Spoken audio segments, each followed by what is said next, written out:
जय हिंद दोस्तों। आज हम क्लास 12 फिजिक्स में एन फेरो वाली वैयक्तिक कुंडली के केंद्र पर चुंबकीय क्षेत्र की तीव्रता के लिए व्यंजक ज्ञात करेंगे, जो आपके फिजिक्स के लिए काफ़ी इम्पोर्टेंट टॉपिक है। तो चलिए दोस्तों, इसको हम लोग ज्ञात करते हैं। इसमें ज्ञात करने के लिए हम लोग क्या करेंगे कि मान लेंगे कि हमारे पास कोई एक चालक तार है।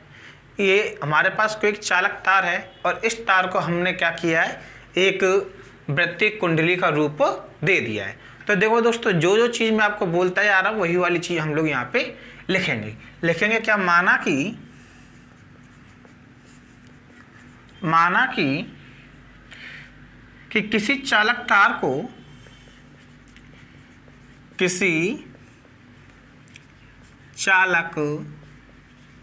तार को वृत्तीय कुंडली के रूप में मोड़ा गया है। वृत्तीय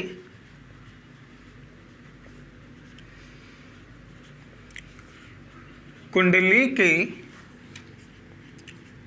रूप में मोड़ा गया है, ठीक है। तो हमने क्या किया कि ये जो कोई चालक तार था और इस चालक तार को हमने क्या किया, एक वृत्तीय कुंडली के रूप में मोड़ दिया। अब हम आगे लिखेंगे जिसमें धारा I प्रवाहित हो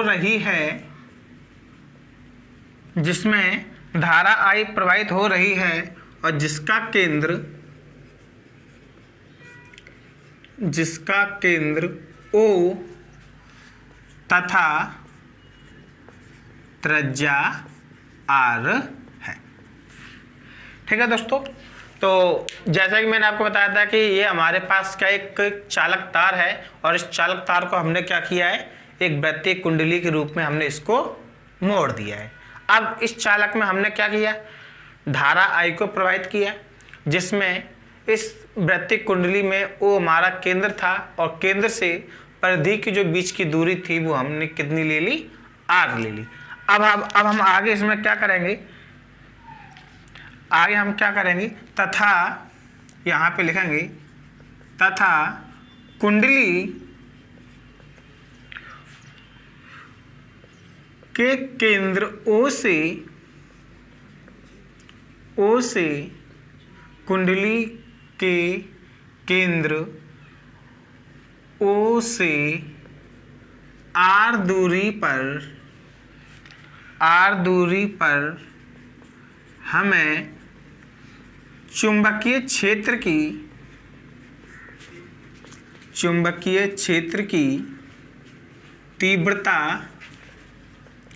ज्ञात करनी है, ठीक है दोस्तों। ये हमारा टॉपिक था कि हमने कोई एक चालक तार लिया और उस चालक तार को हमने क्या किया, वृत्तीय कुंडली में मोड़ लिया, फिर उसमें हमने धारा I प्रवाहित की।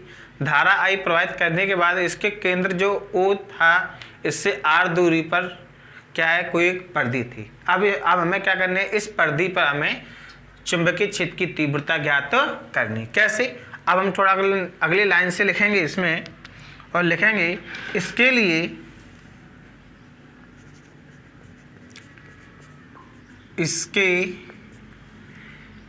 लिए कुंडली की परिधि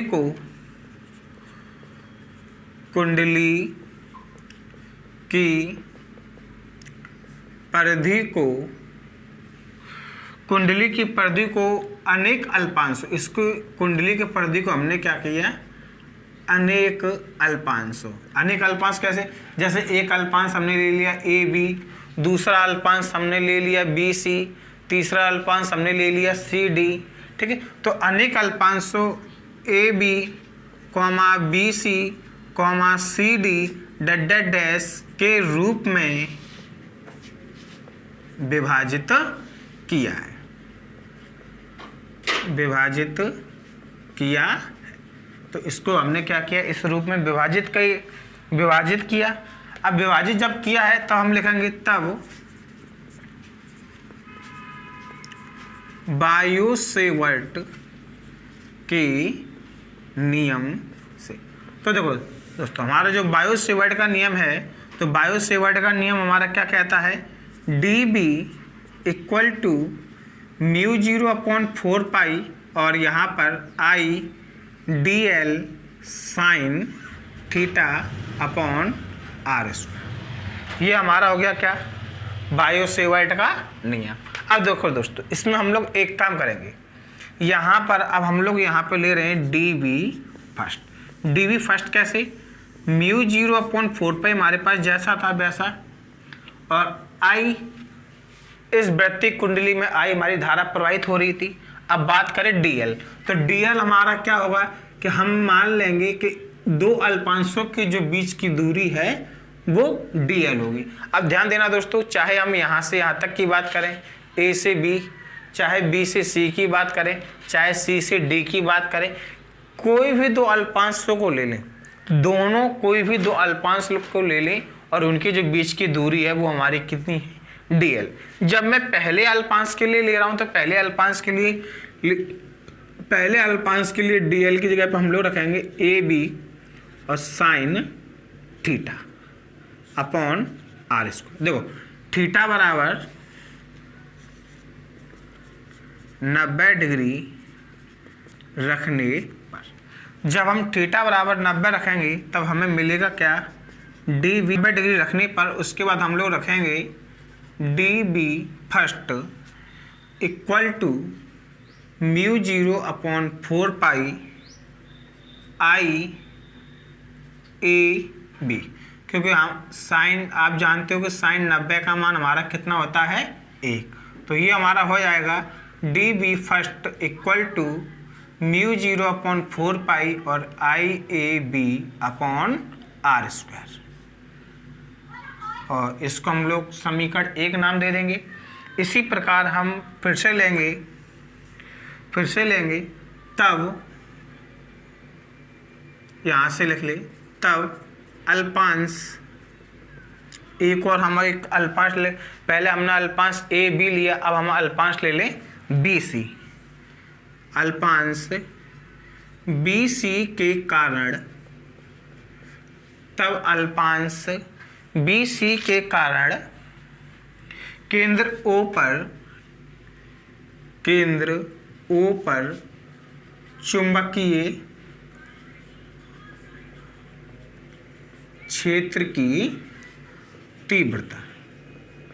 ठीक है दोस्तों, अब हम क्या कर रहे हैं, अल्पांश B के कारण केंद्र O पर चुंबकीय क्षेत्र की तीव्रता लेंगे। अब इसकी तीव्रता क्या होगी, कुछ नहीं करना है, समीकरण 1 से देख लो, dB फर्स्ट की जगह पे अब हम लोग सेकंड रख लेंगे, क्योंकि हम लोग B और C के बीच की ले रहे, बराबर μ0/4π जैसा था वैसा, I होगी हमारी धारा। अब AB की जगह पे अब हम कौन सा अल्पांश ले रहे हैं, BC अल्पांश ले रहे हैं, क्योंकि मैंने अभी आपको बताया था हम अल्पांश को भी, कोई भी अल्पांश ले लें, सभी अल्पांशों की हमारी बीच की जो दूरी है वो कैसी है, एक जैसी है। तो IBC अपॉन r स्क्वायर, ये हो जाएगा हमारा समीकरण नंबर 3। इसके बाद हम फिर से लिखेंगे पुनः, अब अल्पांश BC के बाद एक और हम अल्पांश लेके देख लें, CD लेके देखें, तो CD के कारण केंद्र O पर चुंबकीय क्षेत्र की तीव्रता। तो केंद्र O के कारण यहाँ पर हमारे जो चुंबकीय क्षेत्र की तीव्रता यहाँ पर क्या हो जाएगी, सेम इसी के जैसा हम लोग करेंगे। तो dB3 इक्वल टू μ0/4π और ये हो जाएगा ICD अपॉन r स्क्वायर। तो ये हमारा कौन सा समीकरण बन गया, समीकरण 3। अब दोस्तों, अब हम लोग यहाँ पे क्या करेंगे, समीकरण 1, समीकरण 2 और समीकरण 3 को क्या करेंगे, जोड़ेंगे, और जोड़ने के बाद इसको सॉल्व करेंगे।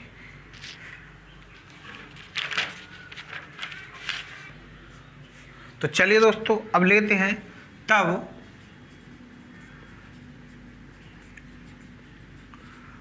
कुंडली के कारण कुल तीव्रता। अब कुंडली के कारण जो कुल तीव्रता थी वो हमारी तीव्रता क्या है? देखो, कुल तीव्रता को तो हमने मान लिया b। उसके बाद हमारे पास जो छोटी छोटी तीव्रता थी तो वो dv1 plus dv2 plus dv3। ठीक है, अब हम मान रखेंगे कैसे? b equal to dv first का हमारे पास मान क्या था? म्यू 0/4 पाई और IAB अपॉन आर स्क्वायर। ये dv फर्स्ट का मान था, अभी हमने बताया था समीकरण 1 में।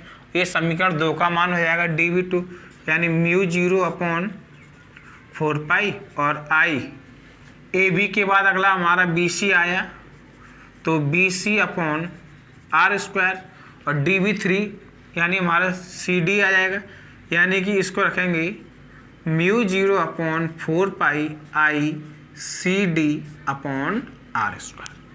तो अब देखो यहाँ पे दोस्तों जो कॉमन मिल रहा है यानी mu 0/4 pi I upon are square, mu 0/4 pi I upon are square, mu 0/4 pi I upon are square, इन सभी चीज़ों को हम लोग कॉमन ले लेंगे। यानी mu 0/4 pi I upon are square को जब हम कॉमन लेंगे तो कोष्टक में हमें क्या मिलेगा? AB plus BC plus CD plus dash के रूप में हम लोग आगे चलते चलेंगे, क्योंकि हमें क्या करना है? वापस लौट के बिंदु A पर आना है। तो इसके लिए अब देखो दोस्तों, इसके लिए हम लोग यहाँ पे क्या करेंगे? B इक्वल टू म्यू 0/4 पाई और I अपॉन आर स्क्वायर जैसा था वैसा। अब देखो यहाँ से जब हम चलना स्टार्ट करें और वापस लौट के हम अगर यहाँ पे आ जाएं तो हम लोग क्या कहेंगे कि हमारी एक वृत्त की परिधि या वृत्त का परिमाप पूरा हो गया। तो जो वृत्त की परिधि होती है तो वृत्त की परिधि हमारी क्या होती है? 2 पाई आर। वृत्त की परिधि हमारे पास 2 पाई आर होती है। तो अब देखो आर आई तो एक आर से एक आर को हम काट देंगे, पाई से पाई को काट दो, 2 से 2 को काट दो। तो हमारे पास जो ये मिलेगा वो क्या मिलेगा? b इक्वल टू म्यू 0 हमारे पास थोड़ा सा काट लेंगे। उसके बाद b equal to mu 0/4 pi I upon are square और ये हो जाएगा हमारा 2 पाई आर। एक आर से एक आर को हम लोग यहाँ पे काट देंगे तो यहाँ पे हमारा मिलेगा म्यू 0/4 पाई और ये हो जाएगा 2 पाई आई अपॉन आर। साथ में इसमें हम लोग लगाएंगे वेबर प्रति मीटर स्क्वायर।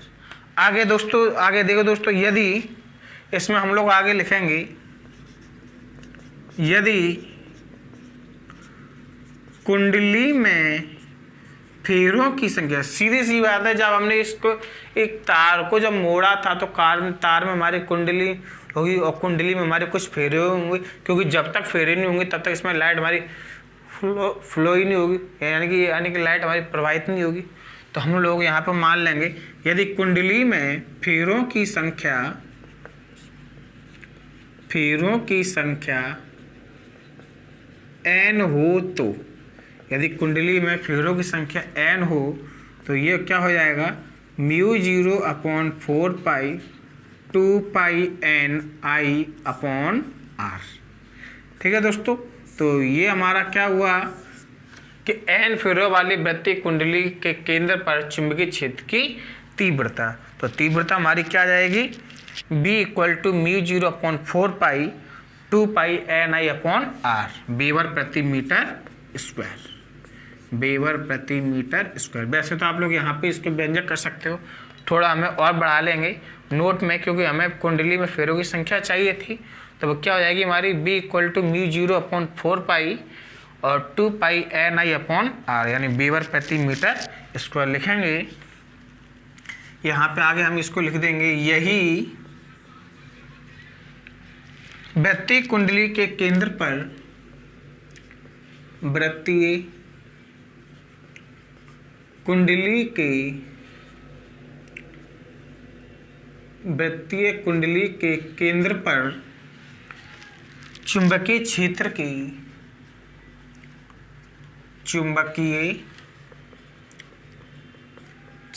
की तीव्रता का व्यंजक है। ठीक है दोस्तों, तो उम्मीद करता हूँ आपको ये वाला डेरिवेशन समझ में आया होगा, जिसमें हम एन फेरो वाली वृत्तीय कुंडली के केंद्र पर चुंबकीय क्षेत्र की तीव्रता ज्ञात कर रहे थे। अगर आपको हमारा ये वीडियो पसंद आया हो तो लाइक, शेयर और सब्सक्राइब जरूर कीजिए। धन्यवाद।